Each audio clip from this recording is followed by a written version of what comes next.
আসসালামু আলাইকুম। আজ বানাবো আলুর চপ। সারাদিন রোজা রেখে ইফতারের সময় সব কমন খাবারের ভিতর আলুর চপ হচ্ছে অন্যতম। তবে পুরানো আলুর চপ আজ আমি ভিন্ন রূপে নতুন স্বাদে আপনাদের সামনে তুলে ধরব। আশা করব রেসিপিটি সবার ভালো লাগবে। চাইলে রোজাতে একবার ট্রাই করতে পারেন। ভিডিওটি ভালো লাগলে নিজ ফ্রেন্ডস ও ফ্যামিলির সাথে শেয়ার করবেন এবং আমার চ্যানেলটি সাবস্ক্রাইব করে আমার সাথেই থাকুন। চপ বানানোর জন্য শুরুতেই আমাদের যেটি প্রয়োজন সেটি হচ্ছে মজাদার একটি আলুর ভর্তা। তো তার জন্য এখানে আমি 4টি শুকনো মরিচ নিয়ে নিয়েছি ভালো করে ভেজে। এবার এতে আমি হালকা লবণ দিয়ে মরিচগুলো মেখে নিচ্ছি। মরিচগুলো মাখা হয়ে গেলে এবার আমি দিয়ে দিচ্ছি বেশ কিছু অনিয়নটি হালকা আমি তেলে ফ্রাই করে নিয়েছি। এতে করে ফ্লেভারটি অনেক চমৎকার আসবে। চেষ্টা করবেন অনিয়নটি ভেজে দিতে, এতে করেই অরিজিনাল টেস্টটি আসলে পাওয়া যাবে। এবার দিব হচ্ছে আজকে আলুর চপের মূল ইনগ্রেডিয়েন্টস আর এটি হচ্ছে কিন প্রন। এখানে আমি 1/3 কাপ চিংড়ি মাছ দিয়ে দিচ্ছি। চিংড়ি মাছটি প্রথমে আমি হালকা তেলে অল্প লবণে ভেজে নিয়েছি। মাছটি বড় ছিল তাই ছোট করে কেটে নিয়েছি। ভালো করে এবার পেঁয়াজের সাথে আমি ডোলে মেখে নিচ্ছি। এবার এতে দিব হচ্ছে 1/2 টেবিল স্পুন পরিমাণ মাস্টার্ড অয়েল, সরিষার তেল। এর পরিবর্তে আপনারা যদি চান ঘরে বানানো ঘিও ব্যবহার করতে পারেন, তাতে করে টেস্টটি কিন্তু আরো অনেক বেশি আসবে। ভালো করে তেলটি মেখে নেওয়া হয়ে গেলে এবার আমি দিয়ে দিব এতে চপড করে নেওয়া করিয়েন্ডার ও গার্ডেন মিন্ট। এখানে আমি বেশ কিছুটা ধনিয়া পাতা ও পুদিনা পাতা একসাথে কেটে নিয়েছি। এতে যে আলুর ভর্তার টেস্ট আসবে তা এটি দিয়ে না বানিয়ে খেলে আসলে বোঝা বড়ই মুশকিল। আর এভাবে অলওয়েজ আমার আব্বু খেত আলুর চপ।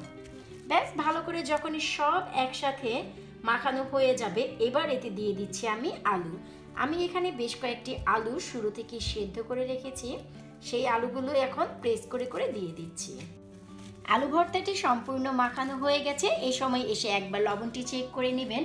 আর সরিষার তেল, চিংড়ি মাছ ও পুদিনা পাতার গন্ধে আমার ঘর অলরেডি ভরে গেছে। আর এত দারুণ টেস্টি আলু ভর্তা চপ ছাড়া ভাতের সাথেও কিন্তু মন্দ নয়।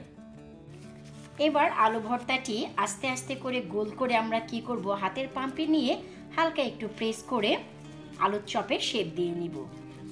এবার এটি ডিসাইড করে যে আপনারা কিভাবে বানাবেন, কতটুকু ছোট বড় বা মোটা সেটি সম্পূর্ণই আপনাদের ব্যক্তিগত চয়েস। এবার চলে যাব সরাসরি ভাজতে। এখানে আমি আলুর চপের জন্য ভালো করে বেসন গুলিয়ে নিয়েছি এবং কিভাবে পারফেক্ট বেসন গুলা যায় তার একটি ভিডিও অলরেডি আমার চ্যানেলে রয়েছে। আমি ভিডিওর নিচে লিঙ্কটি দিয়ে দিব। তারপরও আমি একটি টিপস দিয়ে দিচ্ছি, যত বেশি ফেটা যাবে তত এয়ার ক্রিয়েট হবে। তাতে করে দেখা যায় আমরা যাই ভাজি না কেন দারুণ মুচমুচে হবে।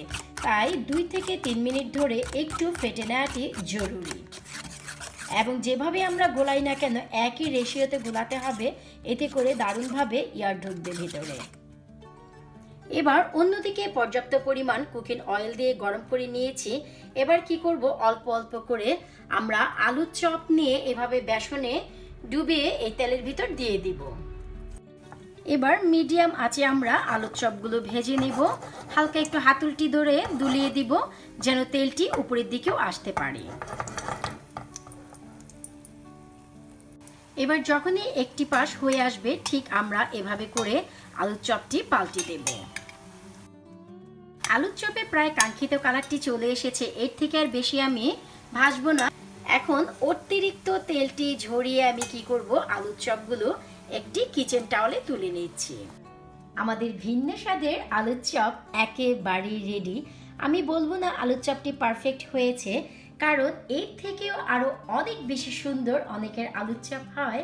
তবে আমার উদ্দেশ্য ছিল ভিন্ন স্বাদে নতুন রূপে একটি আলুর চপ প্রেজেন্ট করা, তাই করেছি। আশা করব আপনাদের ভালো লাগবে। এবার গার্নিশিং এর জন্য আমি বেশ কিছুটা স্প্রিং অনিয়ন এভাবে করে দিয়ে দিচ্ছি। এতে করে দেখতে দারুণ লাগবে। আজকে আর কথা বাড়াচ্ছি না, আপনাদেরও সুযোগ দিচ্ছি ঠিক এইভাবেই গোলু মোলু ফুলা ফুলা ভিন্ন স্বাদের আলুর চপ বানিয়ে খেতে। অবশ্যই আপনারা খাবেন, আমাকে জানাবেন। আমার চ্যানেলটি সাবস্ক্রাইব করবেন, ভিডিওটি সবার সাথে শেয়ার করবেন। আর আমি একটু দেখিয়ে দিচ্ছি এর ভেতরটি কতটা দারুণ লাগছে। আর উপরের লেয়ারটি দেখে নিশ্চয়ই বুঝতেই পারছেন কত দারুণভাবে ভাজা হয়েছে। ওয়াও!